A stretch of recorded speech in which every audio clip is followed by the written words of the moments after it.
Comment déterminer l'expression analytique de la réciproque d'une fonction? C'est ici, mais d'abord, générique.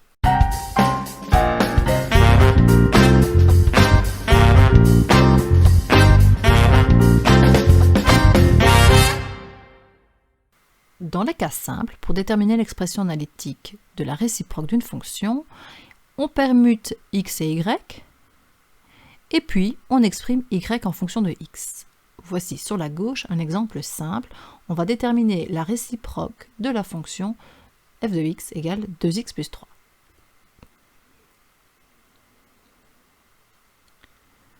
f de x, c'est comme y. J'écris donc ici y égale 2x plus 3. Ensuite, on permute x et y. À la place d'y, on écrit x, et à la place de x, on écrit y. Ensuite, on isole y, et donc y égale x moins 3 sur 2. Et donc, la réciproque de la fonction, c'est f moins 1 de x égale x moins 3 sur 2. Dans les cas les plus complexes, il s'agit en fait de la fonction homographique et de la parabole. Sur la gauche, un exemple de fonction homographique et un exemple de parabole. On commence par la fonction homographique.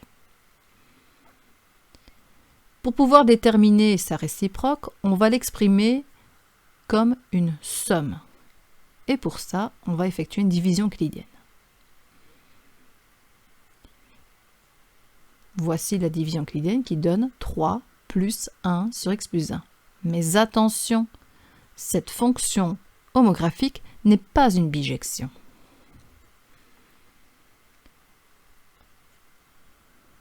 Son domaine de définition, c'est tous les réels sauf moins 1. Son ensemble image, c'est tous les réels sauf 3. On le voit sur le graphique, et on retrouve ces nombres moins 1 et 3 dans l'expression analytique de la fonction homographique, mais qui est donnée sous forme de somme, puisqu'ici au dénominateur, on a x plus 1. Donc x doit être différent de moins 1, et par rapport à l'asymptote horizontale, on retrouve le 3 ici.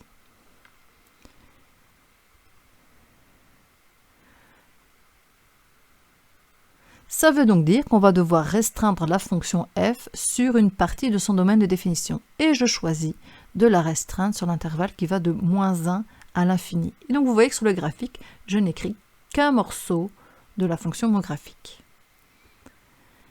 Pour déterminer son expression analytique, on fait comme avant, c'est-à-dire qu'on remplace f de x par y. À la deuxième étape, j'échange y par x et x par y, et ensuite on va chercher d'étape en étape à isoler y. Et on obtient donc f moins 1 de x égale 1 sur x moins 3 moins 1.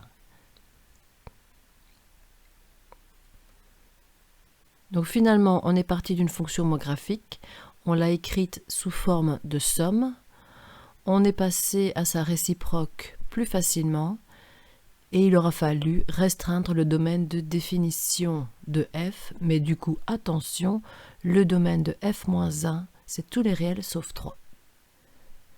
Passons à la parabole et donc plus généralement aux fonctions du second degré. Pour pouvoir déterminer la réciproque de cette fonction, on va l'écrire sous sa forme canonique.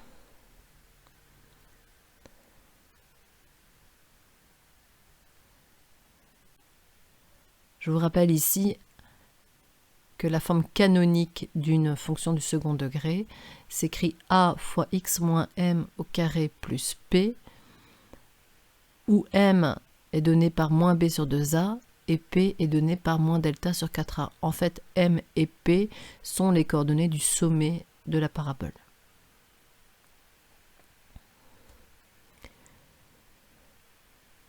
Après quelques calculs, la fonction s'écrit sous forme canonique x moins 1 au carré moins 2.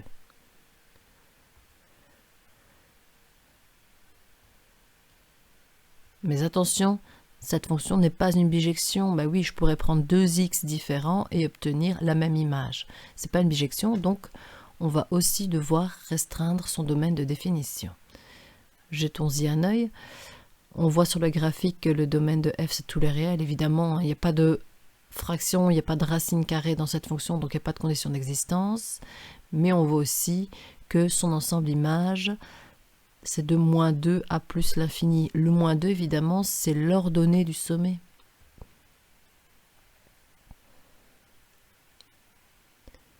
Je choisis de restreindre la fonction f sur l'intervalle qui va de 1 à plus l'infini. Je pourrais aussi choisir tous les réels plus petits que 1.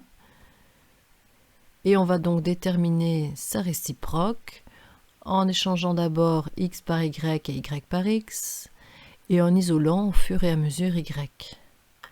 Alors, il faut bien faire attention au quatrième passage, puisque pour me débarrasser du carré, je mets une racine carrée, donc normalement il y a plus ou moins qui apparaît.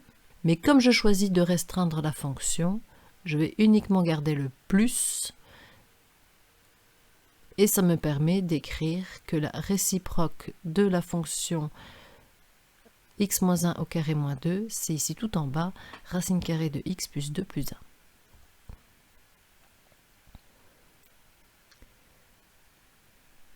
On était donc parti d'une fonction du second degré écrite sous sa forme générale, on est passé à sa forme canonique, ce qui a permis d'écrire sa réciproque, et donc il faut bien faire attention puisque maintenant, comme cette fonction a été restreinte, eh bien le domaine de f-1, c'est de moins 2 à plus l'infini.